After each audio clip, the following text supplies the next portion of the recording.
इस कार्यक्रम के प्रसारण पुण्यार्जक हैं श्री राजेंद्र प्रसाद जैन, श्रीमती ममता जैन, श्री प्रशांत जैन, श्रीमती दिव्या जैन, पारस जैन, श्री भरत जैन, श्रीमती सौम्या जैन एवं समस्त परिवार मुंबई। एक श्लोक मुझे स्मरण में आ रहा है।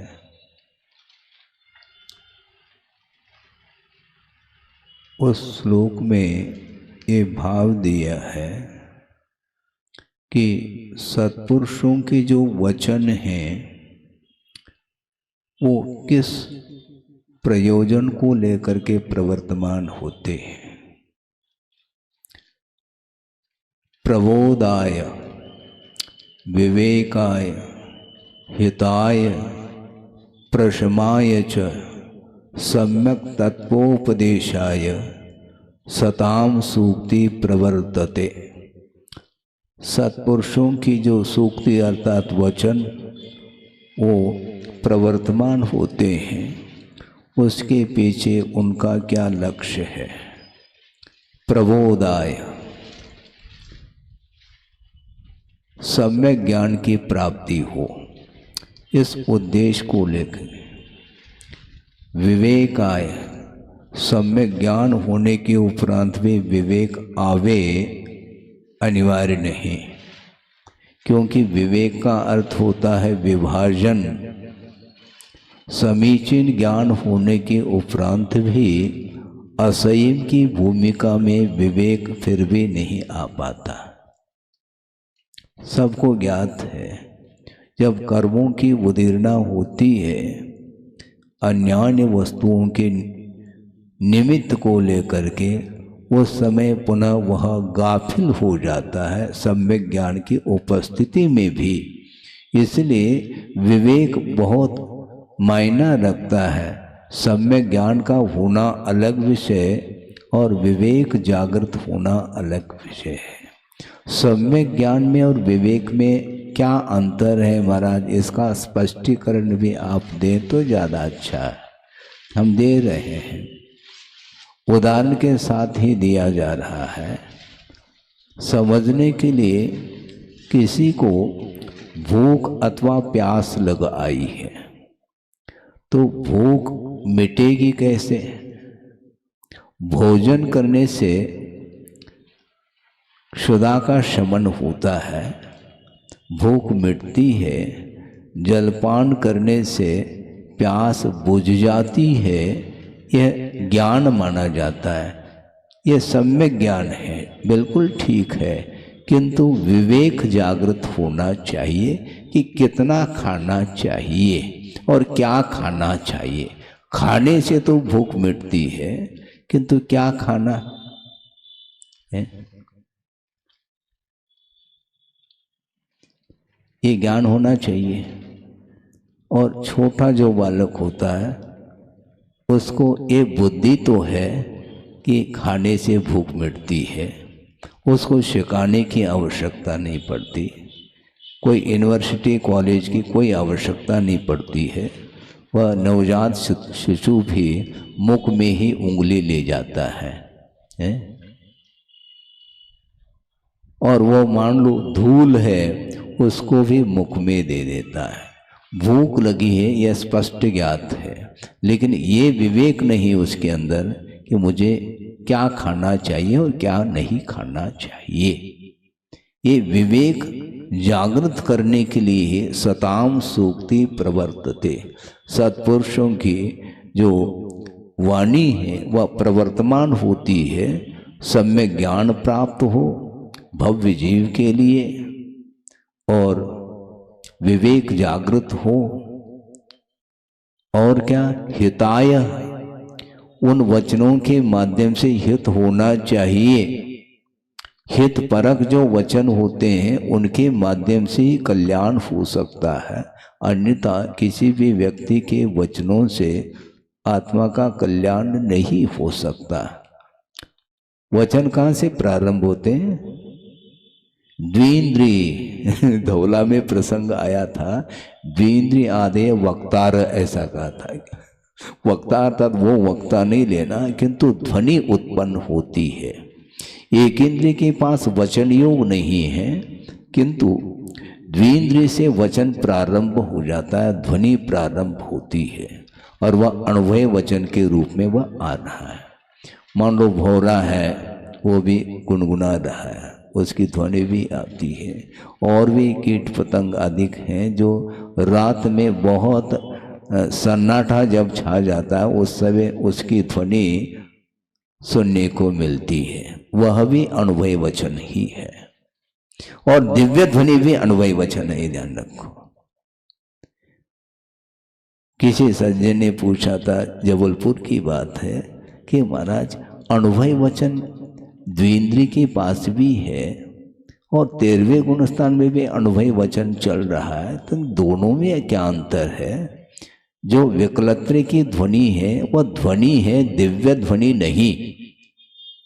और 13वें गुणस्थान में जो तीर्थंकर होते हैं उनकी ध्वनि जो कीर्ति है वह भी अनुभव वचनात्मक ही है, किंतु उसमें दिव्यता है, इसलिए उसके माध्यम से ही कल्याण होगा। प्रबोधाय विवेकाय हिताय, हित होना चाहिए। और जिनेंद्र भगवान के वचनों में हित निहित रहता है। और सामान्य जो व्यक्ति बोलते रहते हैं, दिन भर उनकी वाणी रुकती नहीं है, किंतु उस वाणी के माध्यम से किसी का कल्याण अभी तक देखने में नहीं आया। किलकिल चलता ही रहता है वो शांति नहीं, तो बार बार शांति रखो। शांति हो तो रखें, वो उनके पास है ही नहीं, शांति कहाँ से रखेगा? वो हो तो रखेगा।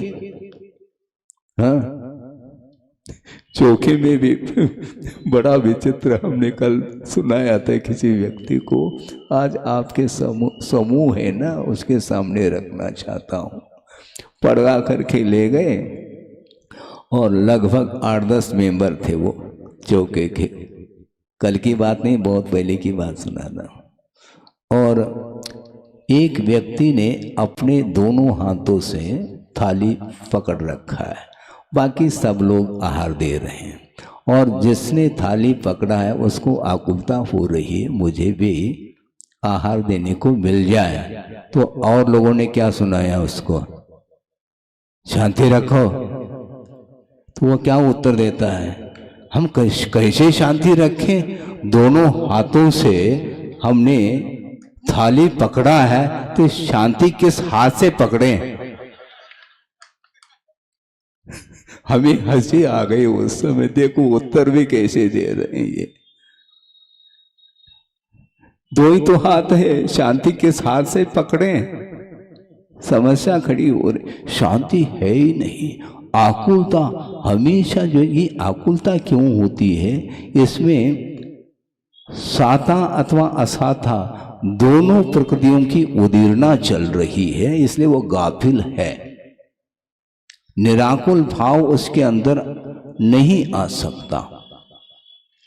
जिसके अंदर गंभीरता है, वो धैर्य है उसके पास, वो आकुल व्याकुल नहीं होता।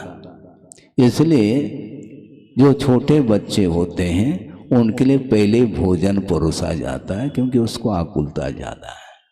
और भोजन परोसने के बाद, भोजन करने के बाद भी जब पिताजी बैठते हैं उस समय भी वह आकर के फिर बैठ जाता है। उसकी आकुलता शांत नहीं होती, धैर्य नहीं है। जिसके अंदर धैर्य है वही व्यक्ति शांति का अनुभव कर सकता है। इसलिए गृहस्थ की भूमिका में बहुत कम लोग होते हैं, कम इसलिए क्योंकि वह सब कुछ कर चुके हैं, अब करने के लिए कुछ बचा नहीं है, बार बार उसी को करना है, इसलिए उसके पास धैर्य है। बच्चों के पास धैर्य नहीं रहता है। तो कहा ये जा रहा है, उन वचनों में यह गहराई होती है और उसके माध्यम से हित होता है। प्रत्येक व्यक्ति के वचनों के द्वारा हित नहीं हो सकता। प्रिय बोलना अलग वस्तु और हितपरक वचनों का प्रयोग करना अलग वस्तु है। हितपरक वचन का प्रयोग करते समय क्वचित कदाचित अप्रिय वचनों का भी प्रयोग हो सकता है यदि सामने वाला नहीं मानता है तो। शिष्य है, गुरु उपदेश देते हैं, उस समय यदि एक बार में उसको बात समझ में नहीं आती है तो उसको थोड़े बहुत अप्रिय वचनों का भी प्रयोग करने का अवसर आता है। पहले भी हमने कहा था, मान लो गुरु अपने शिष्य के द्वारा कोई अपराध बन पड़ा है, मान लो प्रमाद के कारण या अज्ञानता के कारण, जो भी है कर्म के उदय के कारण, तो वह पहुंच जाता है प्रायश्चित लेने के लिए। तो उस समय गुरु उसको प्रायश्चित देते हैं आगम के आधार से, किंतु उस समय उनके चेहरे पर मुस्कान नहीं रहता है। इसका अर्थ थोड़े वो तो संज्वलन का प्रभाव आ रहा है, आएगा। हाँ, संज्वलन कषाय का वो प्रयोग करते हैं, उसके बिना वो दोष निष्कासित नहीं हो सकते हैं, दोषों की पुनरावृत्ति हो सकती है, इसलिए उसको अलर्ट किया जाता है। आइंदा से ध्यान रखो, ऐसा बोलेंगे। वहां पर आदेशात्मक प्रयोग होता है, विधि नहीं। आपको ऐसा नहीं करना चाहिए, ऐसा करने से फिर करता है वो, हैं? आपको शोरगुल नहीं करना चाहिए, वो करता है। शोरगुल ना करें, ये ऑर्डर आ गया, ये आदेश है, तभी वह मानता है। उसके बिना मानता नहीं वो बेटा हो कोई भी हो, उसके लिए आवश्यक है। तो इसलिए हितपरक वचनों का प्रयोग करते हुए भी यदि सामने वाले की वृत्ति यदि नहीं सुधरती है जल्दी, तो उस समय इस प्रकार के वचनों के प्रयोग भी करने पड़ते हैं। इसलिए उद्देश्य क्या होना चाहिए? हित होना चाहिए। हिताय ऐसा कहा।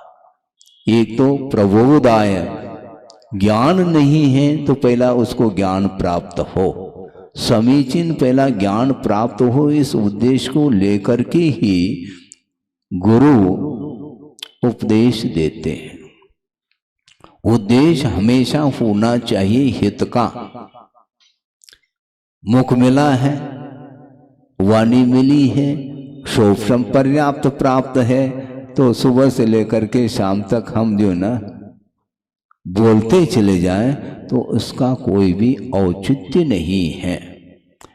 यहाँ तक कि आगम में ये लिखा है, आप कह सकते हैं श्रवण तो महाराज भाषा समिति के अनुरूप ही तो बोलते हैं।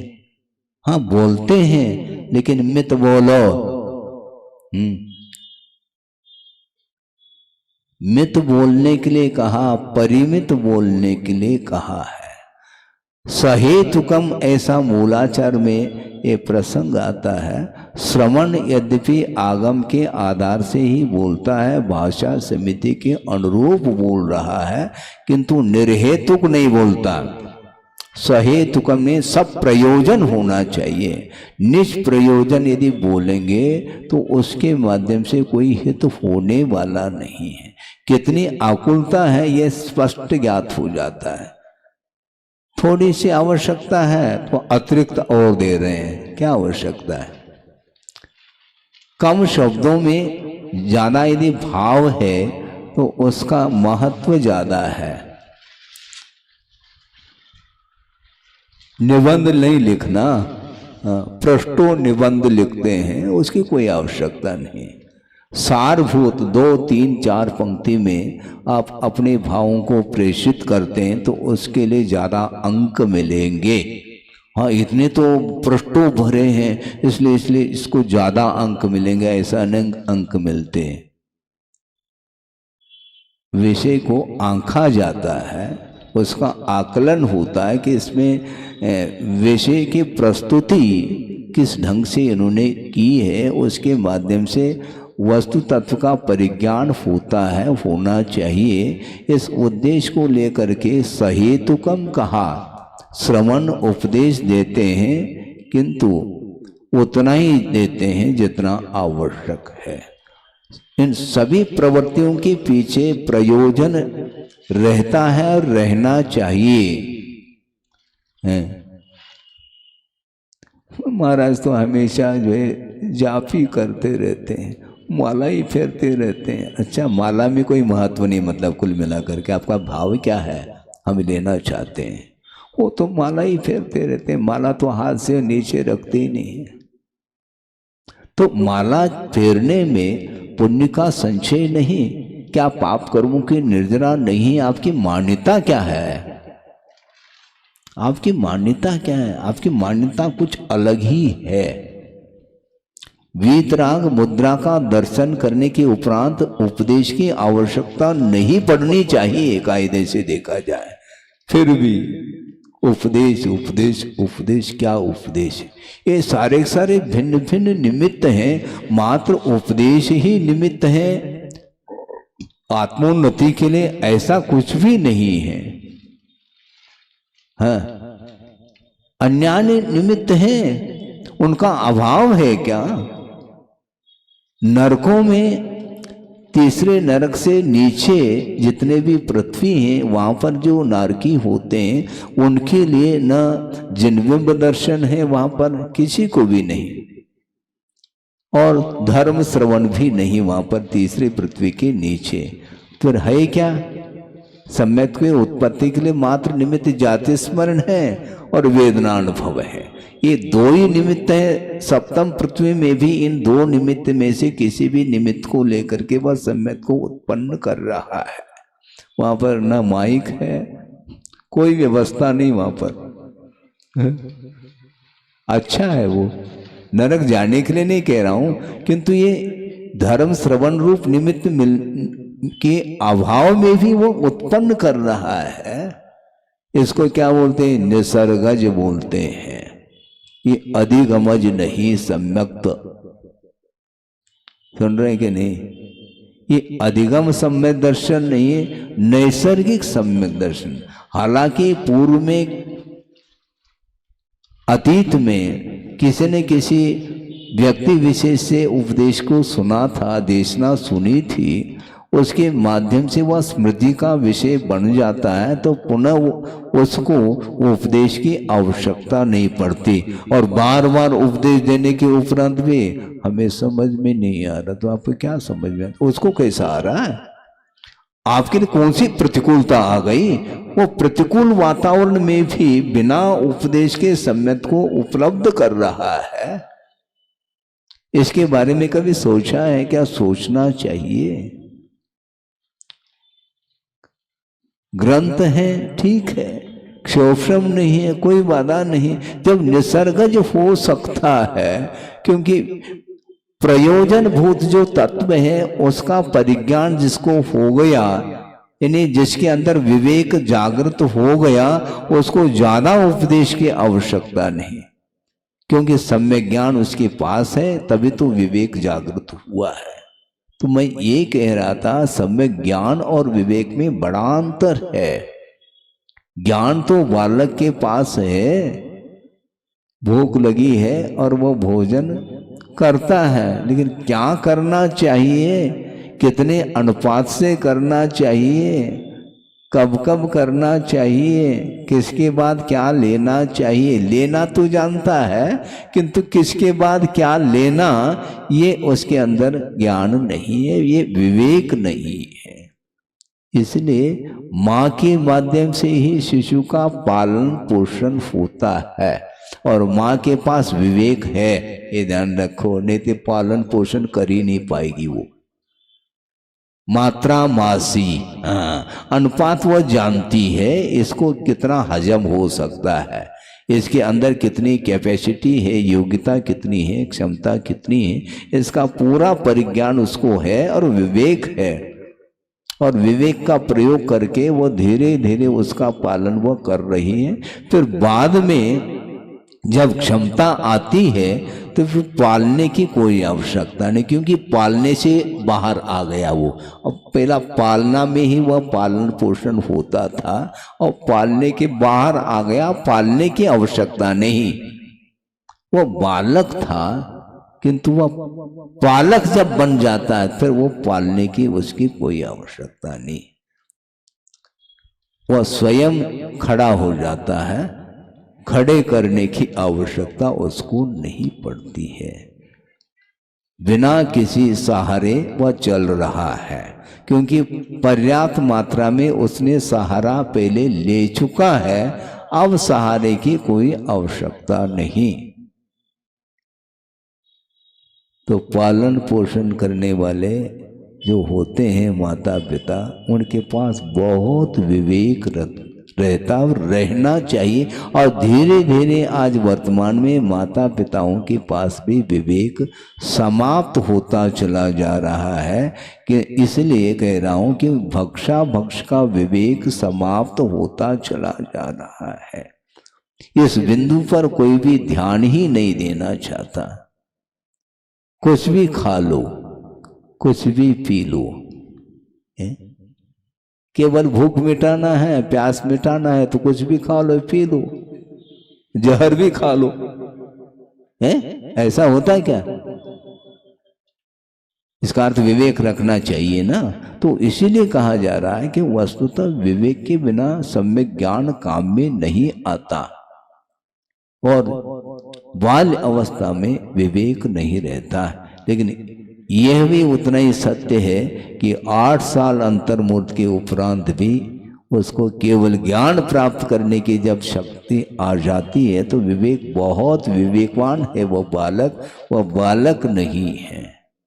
पंच कल्याण होने जा रहा है, उस बालक के बारे में वहीं पर पंडाल में कहेंगे। यहाँ पर पंडाल तो है नहीं, ओपन है ये, पंडाल में विषय रखेंगे। तो मैं ये कह रहा था कि एक तो ज्ञान में समीचीनता आनी चाहिए, पहली बात है। और ज्ञान में समीचीनता आने के बाद भी असंयम की भूमिका से धीरे धीरे जैसे जैसे वह ऊपर उठता है तो उसके अंदर विवेक और जागृत होता चला जाता है। क्षायिक सम्यक दर्शन उत्पन्न होने के उपरांत भी यदि असंयम की भूमिका में चल रहा है तो उसके अंदर विवेक जागृत हो नहीं कह सकते। जैसे चक्रवर्ती का उदाहरण है, बाहुबली के ऊपर चक्र चलाने का भाव रख रहा है और क्षायिक सम्यक दर्शन पास में है, तो उसके अंदर विवेक जागृत होना चाहिए ना। नहीं, क्योंकि जिसके अंदर संयम नहीं, ब्रेक नहीं है, तो गाड़ी फेल, कभी भी एक्सीडेंट संभव है। नियंत्रण में गाड़ी नहीं आ सकती उसकी, एकदम स्पीडली ले जा रहे हैं इसको, 80, 90, 100 किलोमीटर की रफ्तार से उसको यदि गाड़ी को चला रहे हैं तो गाड़ी को चलाने का नाम तो चारित्र, किंतु ब्रेक यदि नहीं है तो वह असंयम माना जाता है। तो असंयम की भूमिका में जब कषाय की तीव्रता आती है तो वह अंधेरा छा जाता है, फिर कौन है क्या है दिखाई नहीं पड़ता, किसी के ऊपर भी वार करने के लिए वह तैयार हो जाता है। इसी को बोलते हैं वह आपे में नहीं है। जब पिताजी आपे में नहीं रहते हैं तो बच्चा पिताजी के पास जाने में उसको भय लगता है। क्यों नहीं जा रहा है? पिताजी का शक्ल हमने देख लिया, हमें डर लग रहा है, उनके चेहरे पर कोई भी मुस्कान नहीं है। तो या जब मुस्कान आ जाए तो पहुंच जाए। अभी तो जाने में डेंजर लाइट है, वहां पर बिल्कुल लाल लाइट जल रहा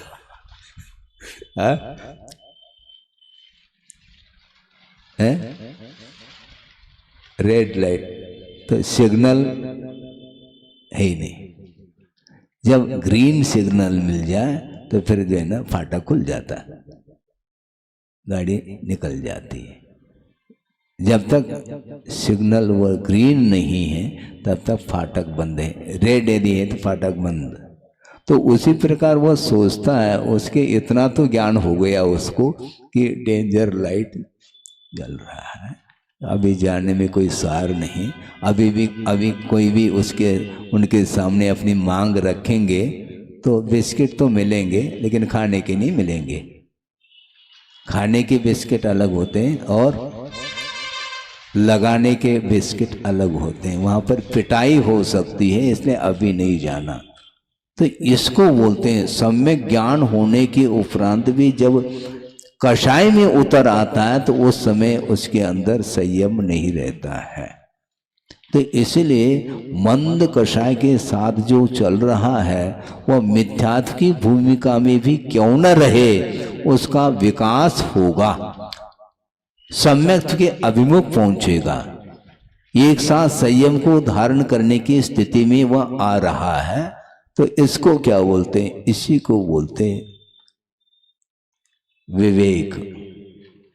प्रशमाय ऐसा कहा, प्रशम भाव के लिए उपदेश दिया जाता है। बार बार उपदेश भी दे रहे हैं, और उपदेश बोधि समाधि परिणाम सिद्धि हो गई तो उपदेश की भी समाधि हो गई। बोधि समाधि खती बोधि आते ज्ञान की समाधि हो गई। वो जब तक बोल रहे हैं तब तक वो शांति से कोई नहीं बोल रहा है अभी, और ये समाप्त हो जाए फिर देख लो मौन रह करके कोई नहीं रहेगा। ये तो पक्की बात है, गारंटी है क्या नहीं? तो अभी आपको बोलने से कौन रोक रहा है? कोई रोक नहीं रहा है महाराज, किंतु उपदेश चल रहा, हम कैसे बोलेंगे? तो उपदेश बंद न हो जाए, तो इसलिए आप बोल नहीं रहे हैं। और ये समाप्त हो गया तो पुनः अपने स्वभाव में आते हैं। इसलिए ये आप जो बैठे हैं ये स्वभाव नहीं आपका। हाँ, यदि ये स्वभाव होता तो सर्वत्र इसी प्रकार की आपकी प्रवृत्ति होती, किंतु संभव नहीं है ये। जब तक टीचर है तब तक बच्चे शांत बैठते हैं, और टीचर चला गया तो बस समाप्त, फिर चालू। तो इसीलिए वो उपदेश डिलीट क्यों हो रहा है? इसी कारण होता, बार बार इतनी बार समझाने के उपरांत भी और समझाओ समझाओ जो कहा जा रहा है, तो क्या समझाना? क्योंकि नैसर्गिक सम्यक दर्शन की भी जब उत्पत्ति हो रही है, और वो भी नरकों में हो रही है, तिरंच में भी संभव है, क्या बात हो गई? तो ऐसी स्थिति में हमेशा उपदेश की इच्छा क्यों रखते हैं आप? आपको ये चाहिए, आपके पास यदि क्षोभ्रम है, थोड़ा बहुत भी यदि ज्ञान रखते हैं, तो उसी के ऊपर आप निरंतर अपना उपयोग कायम रखो और अनुचिंतन करेंगे। अनुप्रेक्षा के माध्यम से आपका क्षोभ्रम वृद्धिंगत होगा। इसलिए गुरुदेव का ये कहना है कि बहुत मत पढ़ो, बहुत बार पढ़ो उसी ग्रंथ को, उसी सब्जेक्ट अर्थात विषय को बार बार हम अवलोकन करेंगे, चिंतन मनन करेंगे, तो उसकी गहराई तक हम पहुंचे बिना रह नहीं सकते। पुरुषार्थ हम कम करना चाहते हैं, सब कुछ दूसरे के द्वारा हम प्राप्त करना चाह रहे हैं। इसका अर्थ आपका पुरुषार्थ है ही नहीं, सुनने का पुरुषार्थ चल रहा है। पढ़ने का पुरुषार्थ करो। गुरुदेव बार बार कहते हैं ज्यादा पूछते नहीं, चिंतन किया करो। तो हमने सोचा भाई हमारे ठीक कह रहे हैं, हम तो अभी भी चिंतन कर रहे हैं। हमने तो बिल्कुल एक दिन भी गुरुदेव के सामने कोई जिज्ञासा रखी नहीं। हाँ, क्या आवश्यकता जिज्ञासा रखने की? जो कहा जा रहा है उसको एकाग्र चित्त होकर के हम उसको सुनेंगे मनोयोग के साथ, और बार बार उसी विषय को रिपीट करेंगे, तो कभी भी डिलीट नहीं हो सकता। हम रिपीट करते नहीं, डिलीट हो जाता है। रिपीट करो। मुहर मुहर चिंतनम पुनर्चिंतनम इति अनुप्रेक्षा। इसलिए प्रबोधाय विवेकाय हिताय प्रशमाय च सम्यक तत्वोपदेशाय, समीचीन तत्व के उपदेश के लिए सताम सूक्ति प्रवर्तते। सत्पुरुषों की जो उक्ति अर्थात वाणी है वह प्रवर्तमान होती, ये अभिप्राय उनका रहता है। हमेशा दूसरे का हित हो, कल्याण हो, इस उद्देश्य को लेकर ही बोलते हैं। बोलने का कोई उनके लिए कोई इच्छा नहीं है, इच्छा अनात्मार्थम, खत्म। अपना कोई प्रयोजन नहीं, केवल दूसरे के हित के लिए ही, और वो भी आगम का आलम्बन लेकर के उपदेश दे रहे हैं। वो अपने मन से कुछ भी बोले ऐसा संभव नहीं, आधार आगम का रहना चाहिए। उसके माध्यम से ही वस्तु तत्व का समीचीन परिज्ञान हो सकता है। इसलिए इस विषय को आपके सामने रखा। लगभग 10 बजने को है, 2-3 मिनट कम है। एक ही गाथा के माध्यम से, वो विस्तार भी नहीं किया क्योंकि आप शॉर्ट हैंड भी जानते हैं ना, इसलिए आपके लिए इतना ही पर्याप्त हो सकता है। केवल एक संकेत भर मिल जाए तो उसका पूरा का पूरा मंथन आप करने की क्षमता रखते हैं और रखना चाहिए, क्योंकि पुरुषार्थ के बिना कोई भी चीज़ हासिल नहीं होती। यह भी एक पुरुषार्थ, गुरुदेव का ये कहना था, पुरुषार्थ करो। मान लो किसी को गणित करने के लिए दिया, देते हैं वो इधर उधर देखता, इधर उधर क्यों देखो, मतलब दूसरे से प्राप्त करना चाह रहा है, स्वयं का पुरुषार्थ नहीं। अगल बगल क्यों देख रहे हैं, एक दूसरे छात्र को वो क्यों देख रहा है, एक दूसरे के छात्र की ओर देखता, वो जो करेगा वही हम करेंगे, वो फेल हो जाएगा तो हम फेल होंगे। पक्की बात है, अपना दिमाग लगाना चाहिए, है, क्योंकि संगी सभी हैं। तो संगी है, मन सबके पास है, तो मन का उपयोग तो करो। समनस का मनस का, संगी न समनस का। विचार विमर्श करने की क्षमता मन के अंदर है, और आपका मन प्रौढ़ है, बालक थोड़ी है। बालक को आप 10 बार भी समझाओ तो वो बालक है। बेटा दौड़ो नहीं, वो बेटा का है, फिर बेटा है तो दौड़ेगा, बिल्कुल दौड़ेगा। यदि वो गंभीरता उसके अंदर आ जाए तो फिर वह वृद्ध कहलाएगा, ऐसा है ही नहीं उसके। ये ठीक है, 8 साल होने के उपरांत किसी के अंदर प्रौढ़ता आ सकती है, यह अलग विषय है, किंतु बाहुल्यता यही है कि जब तक समझ नहीं आती तब तक होश संभालता नहीं, तब तक वो क्या बेहोश है, बिल्कुल होश है ही नहीं, वो होश हवास नहीं। और इसी प्रकार वह उम्र से वह बहुत बड़ा है, इसके उपरांत भी वह उम्र से बड़ा है, अनुभव से बड़ा नहीं। हाँ, धार्मिक क्षेत्र में संस्कार आना चाहिए।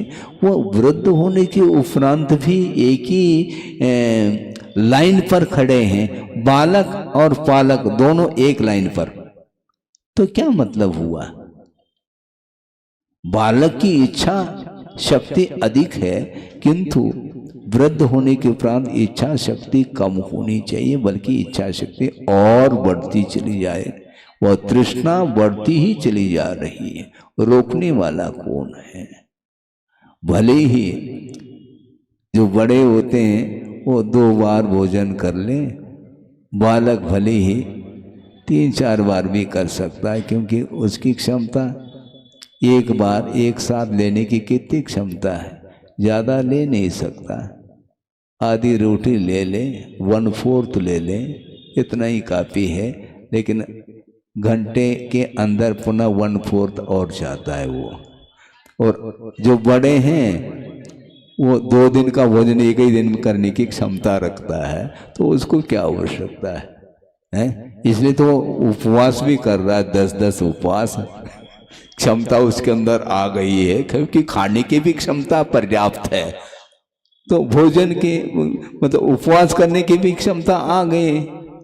दोनों प्रकार, दोनों और योग्यता उसके अंदर आई है।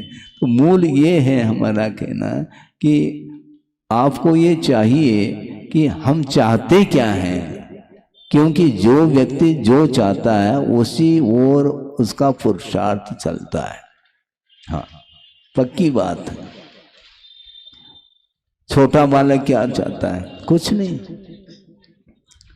उसको दूध चाहिए, वो बोलना आता नहीं तो वह अपना रेडियो चालू हो जाता है, ऑन कर लेता है, उसको रोना प्रारंभ करता है। उस रोने को, उस रुदन को दे करके माँ को ज्ञात होता है कि इसको भूख लगी है। लेकिन दूध पिलाने के बाद भी यदि रो रहा है तो वह भूख नहीं लगी, ये भी जानती है। उसके अंदर विवेक है। ये रोना जो है ना, ये कुछ और हट पकड़ रहा है, तो उसकी पूर्ति हम नहीं कर पाएंगे। इसलिए एक आध बार दूध पिला दिया और रख दिया, उसको पटक दिया और अपने काम में लग जाती है वो। नहीं तो वो बार बार परेशान करता है। उसको परेशानी को हम कैसे दूर करें? उसी प्रकार कितने भी उपदेश दे दें तो आप परेशान करेंगे तो हम उपदेश बार बार नहीं दे पाएंगे। ये भी उतना ही सत्य है। एक बार, दो बार, तीन बार, बस ज्यादा ज्यादा 1 2 3 बोली समाप्त। 1 2 3 2.5 पौने 3 99 हो गया। अब उसके बाद 3 होना ही वो तो कितनी बार समझाया जा सकता? संभव नहीं। इसके बाद भी गुरुओं का, आगमकारों का ये कहना है कि इसके उपरांत भी कर्तव्य निरंतर जारी रखें, क्योंकि बहुत सारे नए नए लोग भी आते हैं और किस समय किसके अंदर जागृति आ जाए कुछ कहा नहीं जा सकता। इसलिए निरंतर अपना कर्तव्य करो, उसका प्रभाव एक न एक दिन पड़े। इस भावना के साथ ही इस वक्तव्य को पूर्ण किया जाता है। अहिंसा परमो धर्म की जय। बोधि समाधि परिणाम शुद्धि स्वात्मोपलब्धि शिव शोक सिद्धि चिंतामणिम चिंतित वस्तुदाने त्वां वंदमानस्य ममास्तु देव। परम पूजाचार्य गुरुवर श्री विद्यासागर जी मुनि महाराज की जय।